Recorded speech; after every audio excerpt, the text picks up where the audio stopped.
Welcome to our YouTube channel, Engineer's Choice Tutor. So friends, today we are going to study receiver protectors, right? तो चलिए start करते हैं. What do you mean by receiver protectors? आखिर किसे कहते हैं receiver protectors? तो friend, receiver protector और कुछ नहीं, बस एक डिवाइस होता है जो कि क्या करता है, रिसीवर को मेल फंक्शनिंग या फिर बर्नआउट से बचाता है, राइट? ओके, तो इसको डिजाइन कैसे करते हैं? फॉर एग्जांपल, जब हमारा रिसीवर ऑलरेडी डिजाइंड है तो उसमें इम्प्लीमेंटेड तो होगा और भी सर्टेन इलेक्ट्रॉनिक कंपोनेंट, तो फिर हमें अलग से प्रोटेक्टर्स का क्या जरूरत होता है, राइट फ्रेंड?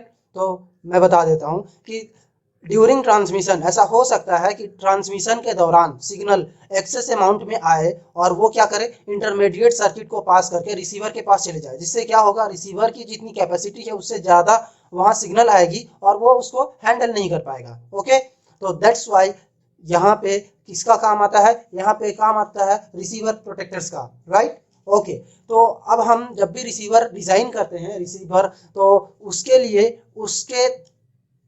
उसके जैसा या फिर उसके जो भी मतलब मैचिंग है, उससे मैचिंग रिसीवर प्रोटेक्टर डिजाइन करते हैं. तो क्या सारा पैरामीटर है जिससे कि हम एक रिसीवर प्रोटेक्टर को डिजाइन कर सकते हैं, आइए चलिए वो सारा देखते हैं. तो जनरली रिसीवर प्रोटेक्टर क्या होता है फ्रेंड, जैसा मैंने बताया, क्या ये एक डिवाइस है जो कि क्या करता है, प्रोटेक्ट करता है रिसीवर को किससे, मेल फंक्शन या फिर बर्नआउट से.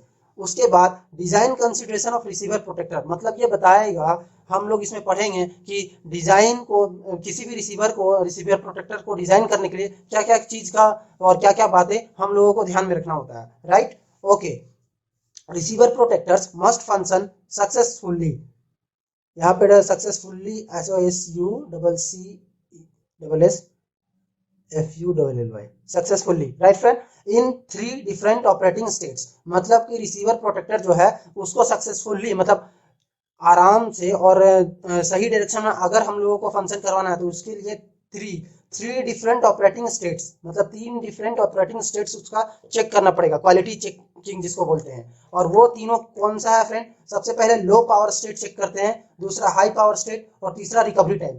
जो फ्रेंड लो पावर स्टेट है वो क्या बोलता है, इसको कभी कभी हम लोग इंसर्शन लॉस स्टेट भी बोलते हैं, क्योंकि फ्रेंड लो पावर स्टेट में हम ये चेक करते हैं कि अगर हम रिसीवर को अगर हम इनपुट दे रहे हैं तो फिर वो रिसीवर जितना सिग्नल रिसीव कर रहा है तो सबसे कम सिग्नल, मतलब ऐसा सिग्नल जिसको कि वो डिटेक्ट करके और आराम से प्रोसेस कर पाए, तो बिना कोई लॉस का. फॉर एग्जांपल, अगर हमारा जो सिग्नल है वो मान लीजिए 2 dB का हमने सिग्नल रिसीव करना था, ओके, रिसेप्शन करना था, हमारा जो रिसीवर पे 2 dB का सिग्नल आया बट रिसेप्शन कितना हो रहा है, 0.5 dB ही हो रहा है. तो यहाँ पे लॉस कितना हुआ फ्रेंड, 1.5 dB का लॉस हो रहा है, जो कि अनबियरेबल है किसी भी कंपनी के लिए, राइट?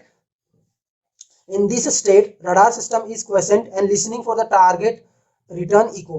मतलब फ्रेंड, इस स्टेट में जो रडार हमारा होता है स्कैनिंग करते रहता है और वो स्टेबल रहता है किसके लिए, इको सिग्नल उसके पास आ रहा है कि नहीं, ये चेक करते रहता है हमेशा, वो सेंसिंग मोड में होता है इस स्टेट में, right? After that in this state protector must be well matched to provide minimum insertion loss. देखिए फ्रेंड, यहाँ अगर प्रोटेक्टर जो है वो प्रॉपरली मैच नहीं होगा रिसीवर का, तो यहाँ पे क्या होगा, लॉस होगा, ड्यू टू मटेरियल लॉस और ड्यू टू कंडक्शन लॉस, किसी भी तरह से लॉस हो. लेकिन अगर अच्छी तरह से मैच नहीं होगा इन्वायरमेंट और रिसीवर को, तो यहाँ पे लॉस होगा. और इसमें जो इनपुट पावर जो लिमिट है वो है 10 dB स्मॉल m, जो कि 0.1 मिलीवाट के इक्वल होता है. और जनरली फ्रेंड, अगर इससे ज्यादा हुआ तो हमारा जो रिसीवर है वो उससे ज्यादा नहीं होगा, उसको कंप्रेस करके उतना ही रखने का ट्राई करेगा, और अगर वो नहीं कर पाया तो फिर हमारा जो रिसीवर वो क्या होगा, बर्न आउट हो जाएगा, और ये बियर नहीं कर सकता कोई भी कंपनी. दैट्स वाई हम लोग ये प्रोटेक्टर लगाते हैं ताकि वो कंप्रेस करके इसी लिमिट के अंदर हमारा क्या हो, रिसीवर को मतलब सिग्नल को रिसीव करे, राइट? चलिए दूसरा स्टेट अब हम लोग पढ़ेंगे, हाई पावर स्टेट. तो देखिए फ्रेंड, ये डायग्राम से मैं ये समझाने का ट्राई करता हूं, जैसे कि अभी आपने क्या देखा, लो पावर स्टेट में ट्रांसमिशन, ये देखिए ये हमारा एंटीना है और ये ट्रांसमीटर है, ये रिसीवर है. अगर ये रिसीवर प्रोटेक्टर नहीं लगा रहेगा और यहाँ पे अगर रिसीवर को रिसीव करना होगा तो क्या होगा फ्रेंड, यहाँ पे क्या हो सकता है, यहाँ पे आपका मतलब ये जो प्रोटेक्टर है इसके पास रिसीवर होगा वो बर्न हो सकता है. अब हाई पावर स्टेट किसे कहते हैं, ये कंडीशन होता है रिसीवर का फ्रेंड, जिसमें कि ये जो रिसीवर होता है वो एक्टिवेटेड रहता है और protecting from high power signal, और ये रिसीवर को हमेशा हाई पावर सिग्नल से बचाते हैं। कैसे फ्रेंड? तो देखिए यहाँ क्या होता है, जब ट्रांसमिशन होता है तो डुप्लेक्सर में जाता है। डुप्लेक्सर क्या करता है, ट्रांसमीटर और रिसीवर में स्विच करते रहता है। और हम अपना रिसीवर में क्या लगाए हुए हैं, हम लोग रिसीवर में एक प्रोटेक्टर सर्किट लगाया हुआ है, राइट फ्रेंड। तो ये एंटीना सेंस किया, ट्रांसमीटर ट्रांसमिट किया, तो ट्रांसमीटर ट्रांसमिट करते समय ये पूरा का पूरा सिग्नल ट्रांसमीटर अपने पूरे का पूरा सिग्नल डुप्लेक्सर को नहीं दे पाया। कुछ जो डुप्लेक्सर का लीकेज है वो किसके तरफ आ गया, रिसीवर की तरफ आ गया। और यहाँ एंटीना जब ट्रांसमिट कर रही थी या फिर रिसीव कर रही थी तो उस समय भी एंटीना से जो रिफ्लेक्ट करके कुछ जो एंटीना पोर्ट से जो सिग्नल है वो रिफ्लेक्ट करके कहाँ आ गए, वो भी रिसीवर पोर्ट पे आ गए। तो अगर ये दोनों कंबाइन करें और एक अपना रिसीवर का अपना एक पावर है, तीनों कंबाइन करें तो यहाँ पे एक ऐसा पावर जनरेट होगा जो कि अपने रिसीवर को डिस्ट्रॉय कर सकता है। दैट्स वाई ये प्रोटेक्टर बहुत ही इंपॉर्टेंट चीज है अपने लिए नहीं, रिसीवर के लिए, राइट। ओके, देखिए क्या क्या हो सकता है। इनपुट के टाइम में ओवरलोडिंग हो सकता है, overload power should be neglected. इसी के लिए हम लोग इसको जितना हो सके ओवरलोड पावर को नेग्लेक्ट करेंगे, मतलब ओवरलोड होने ही नहीं देंगे। अगर ओवरलोड हुआ इनपुट के समय में तो हमारे को रिफ्लेक्टेड ये जो लीकेज है ना, ये लीकेज ह्यूज अमाउंट में मिलेगा जो कि रिसीवर को डिस्ट्रॉय कर सकता है। ओके, और आउटपुट के समय क्या है, amount of leakage energy should be controlled. और यहाँ आउटपुट के समय भी हम लोगों को क्या है, जो लीकेज रिफ्लेक्टेड फॉर्म में है उसको भी हम लोगों को क्या करना पड़ेगा, कंट्रोल करना पड़ेगा। और ये जो आउटपुट निकल रहा है रिसीवर को उसको भी कंट्रोल करना पड़ेगा, नहीं तो हमारा रिसीवर क्या है, डैमेज हो सकता है। जिसको कि हम देख रहे हैं एक कैरेक्टरिस्टिक डायग्राम के थ्रू देख सकते हैं फ्रेंड। देखिए जो इनपुट है, input power below limiting threshold होना चाहिए। ये देखिए इनपुट पल्स थ्रेशोल्ड है।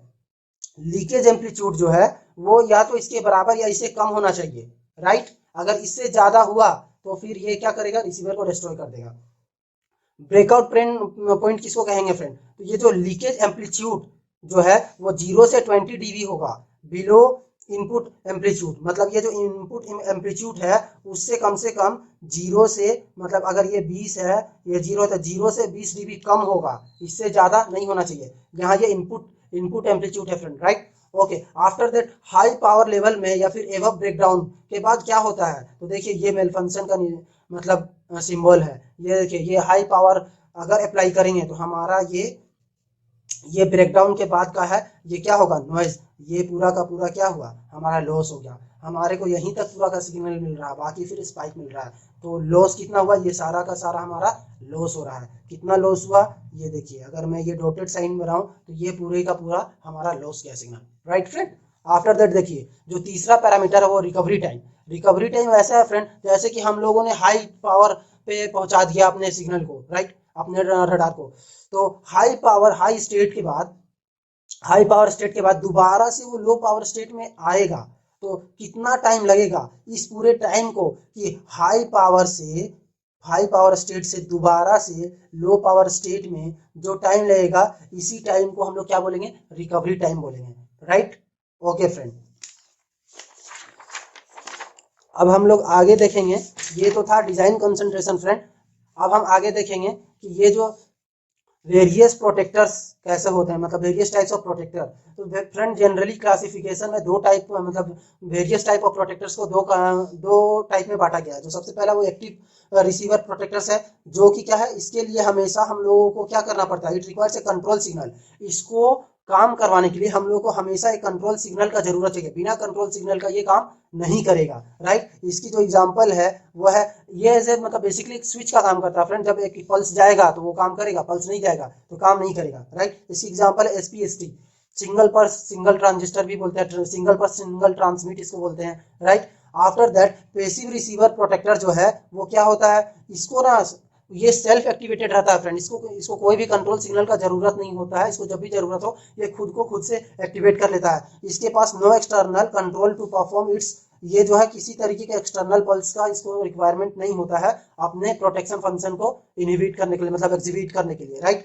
और ये इसी के लिए, क्योंकि इनको पल्स का जरूरत नहीं होता है, तो पल्स प्रोटेक्टर मतलब पैसिव प्रोटेक्टर्स जो है वो ज्यादा भरोसेमंद होते हैं। ओके, अब बेसिक रिसीवर प्रोटेक्टर टेक्नोलॉजी जो है, जहाँ डिफरेंट टेक्नोलॉजीज है जिसको कि आजकल हम लोग अपने डिफरेंट सिस्टम्स में यूज करते हैं, वो है TR tubes, pre TR tubes, देखिए फ्रेंड टीआर ट्यूब और प्री टीआर ट्यूब में ये डिफरेंस है कि टीआर ट्यूब में जो ट्यूब रहता है ना, प्री टीआर ट्यूब में बस ये जो ट्यूब है ना, इसके बीच में गैसियस भरा रहता है पीआर ट्यूब में, और ये टीआर ट्यूब में गैसियस नहीं भरा होता है। ओके नाउ फेराइट लिमिटर क्या है? फेराइट लिमिटर फ्रेंड एक तरह का लिमिटर है जो कि मैग्नेटाइज किया जाता है, ऐसा करके कुछ ये आपका पूरा फेराइट मटेरियल है, यहाँ इस पोर्शन को मैग्नेटाइज करके इसको लिमिट करते हैं, मतलब अपने सिग्नल को। ओके फिर डायोड लिमिटर होता है फ्रेंड। डायोड लिमिटर क्या करता है? डायोड भी अपने सिग्नल के फ्लो को डायोड के थ्रू लिमिट कर देता है। ओके एक मल्टीप्लीकेटर भी एक तरह का डिवाइस है जो कि रिसेप्शन प्रोटेक्टर में यूज होता है, right. So that's all for today friend. If you like this video then please like, share and subscribe our channel. Thank you.